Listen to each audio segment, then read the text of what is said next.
Hai guys, welcome to my channel. Di sini aku mau sedikit sharing tentang kenapa sih menonton film dapat mempengaruhi psikologi seseorang. Di sini siapa sih yang gak suka nonton film?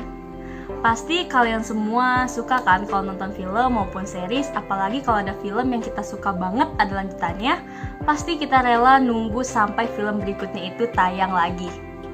Terkadang kita suka bertanya-tanya, apakah keseringan menonton film dapat mempengaruhi kehidupan sehari-hari? Atau apakah perilaku kita ini ada hubungannya dengan film yang ditonton? Mungkinkah film yang ditonton itu berpengaruh ke emosi yang kita miliki? Atau seberapa banyak emosi, kognisi, dan perilaku kita dapat berubah di bawah pengaruh film? Banyak faktor secara langsung mempengaruhi keadaan psikologi seseorang dan perilakunya. Film ataupun tontonan yang biasa kita saksikan, meskipun secara tidak nyata memasuki kehidupan kita, namun penelitian mengenai neurosains dan psikologi menjelaskan bahwa film atau tontonan tersebut dapat memberikan dampak selayaknya pengalaman di kehidupan nyata. Diciptakan sebagai makhluk sosial, membuat kita menghabiskan sekitar 70 hingga 80% hidup kita untuk berinteraksi, di mana 30%-nya habis untuk berbicara dan 45% sisanya untuk mendengar. Melalui perilaku yang disebut dengan interaksi sosial inilah, pola pikir dan perilaku kita dipengaruhi, termasuk salah satunya dari menonton film yang mampu membuat kita meniru perilaku idola kita. Ditambah dengan kemampuan kita dalam menganalisis apakah suatu tindakan atau ucapan bahkan pikiran itu boleh dilakukan atau tidak, membuat kita makin mantap untuk meniru. If other people do it, that means it right. Kita juga boleh dong melakukan hal yang sama. Penjelasan untuk landasan berpikir semacam ini pernah dijabarkan oleh seorang psikolog yang bernama Robert Cialdini dalam bukunya Influence: The Psychology of Perception.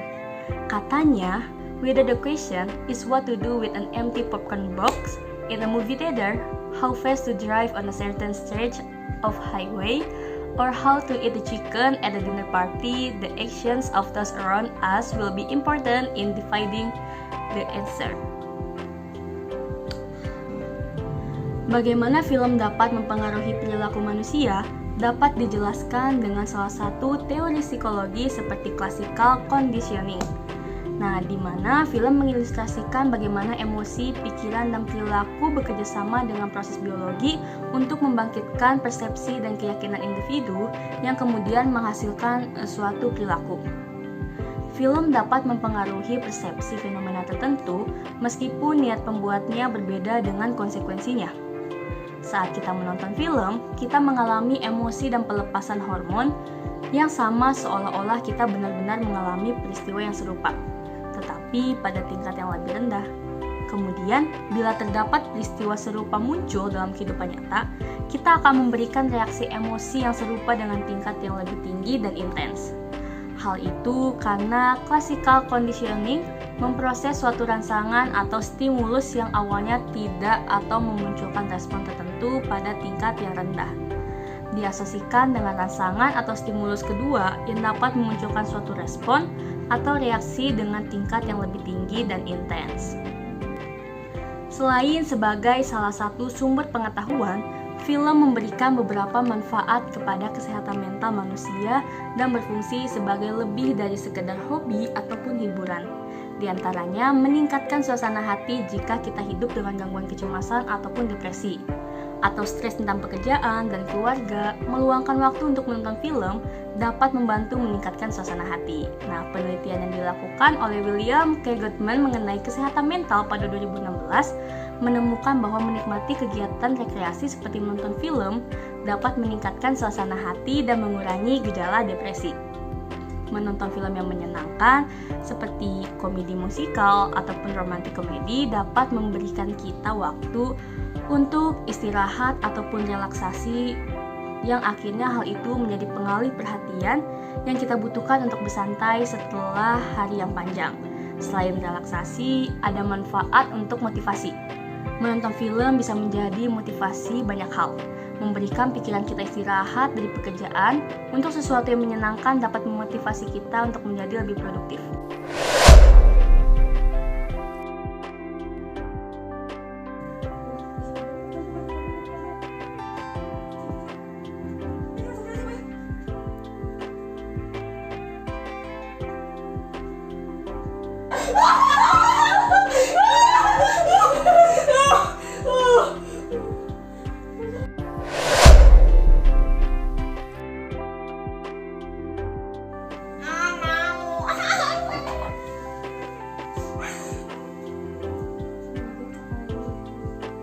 Tapi ini emang boleh ya kayak gitu. Lirikan mata.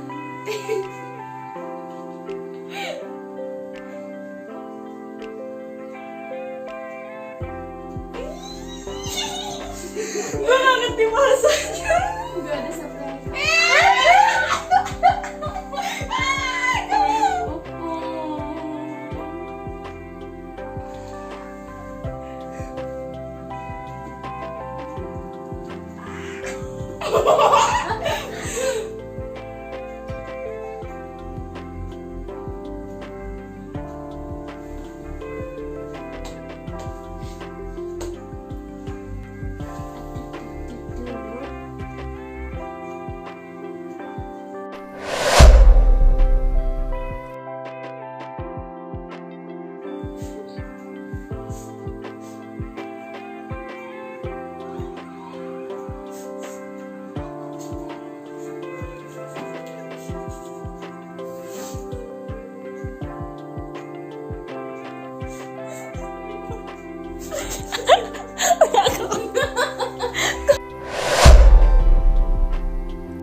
Menonton film dapat memberikan banyak manfaat, antara lain bisa meningkatkan kesehatan mental, menghilangkan stres, dan mempengaruhi bagaimana individu berperilaku di kehidupan sehari-hari. Sebagian orang yang hobi menonton film romansa yang menyedihkan, di kehidupan nyata kisah romansa mereka juga cenderung sedih. Begitu juga orang yang suka menonton film Korea, bisa memastikan cara berpakaian dan logat bicaranya yang kadang ke-Korea-Koreaan. Sebuah film atau tayangan televisi yang kalian tonton sebenarnya mempengaruhi sebagian besar kehidupan kalian. Jadi, bijaksanalah dan pertimbangkan apakah film yang akan kalian tonton tidak berpengaruh negatif dan berpengaruh positif terhadap kehidupan kalian. Nah, aku mau review salah satu film yang menurut aku sangat menarik dari sisi jalan cerita maupun makna yang terdapat dalam film tersebut. Film ini berjudul Little Woman. Little Woman ini dirilis pada tahun 2009 oleh produksi film Sony Pictures yang diadaptasi dari novel dengan judul yang sama yaitu Little Woman. Karakter utama dalam film ini adalah Jo March yang diperankan oleh Saoirse Ronan yang sudah sepantasnya aktingnya diacungi nominasi Oscar sebagai pemeran utama terbaik. Jadi Jo ini merupakan wanita yang tidak biasa pada masanya. Dia seorang wanita yang mandiri, independen, cerdas, dan berbakat. Dia juga ambisius dan bercita-cita tinggi. Jo berkeinginan untuk menjadi penulis dan membiayai dirinya sendiri tanpa bergantung dengan suaminya. Karena itu, ketika Luri, pemeran utama laki-laki melamar Jo menolak lamaran Luri dengan tegas. Sebenarnya karakter Jo ini sudah tahu bahwa Luri sudah lama mencintai Jo. Jo senang dengan perasaan Luri, tetapi Jo merasa bahwa kepribadian mereka tidak cocok untuk berkomitmen, sehingga dia merasa bahwa pernikahan hanya akan menimbulkan masalah bagi mereka berdua. Walaupun kemudian, saat diloteng dengan ibunya, Jo mengatakan bahwa dia mungkin terlalu cepat menolak Luri, kemudian mengutarakan kepada ibunya tentang perasaannya sebenarnya saat dia menolak Luri. Dalam salah satu dialog Jo mengatakan bahwa women have minds and soul as well as this heart, and they've got ambition and talent as well as just beauty. And I'm sick of people saying that love is all a woman is fit for. I'm so sick of it, but I'm so lonely. Dari sini mungkin bisa dibilang bahwa wanita punya banyak hal. Mereka punya kecerdasan dan jiwa lebih dari sekedar memiliki hati, dan mereka juga memiliki ambisi dan talenta lebih dari sekedar memiliki kecantikan. Dan Joe merasa bahwa cinta bukan satu-satunya alasan wanita hidup. Dari quote tersebut menunjukkan dukungan Joe terhadap gerakan feminisme dan sekaligus menunjukkan konflik batin Joe. Joe ini merasa bahwa wanita biasanya dipandang dari hati dan kecantikannya saja, tetapi sebenarnya wanita ini punya lebih daripada itu. Tidak ada salahnya bagi wanita untuk berambisi dan mengejar cita-cita, dan tidak ada salahnya dia menolak untuk menyerahkan hidupnya kepada laki-laki agar ambisinya untuk mengejar cita-cita lebih kuat daripada keinginannya untuk mengejar cinta. Sekian sesi sharing dengan saya. Sampai bertemu lagi di segmen selanjutnya. Dadah!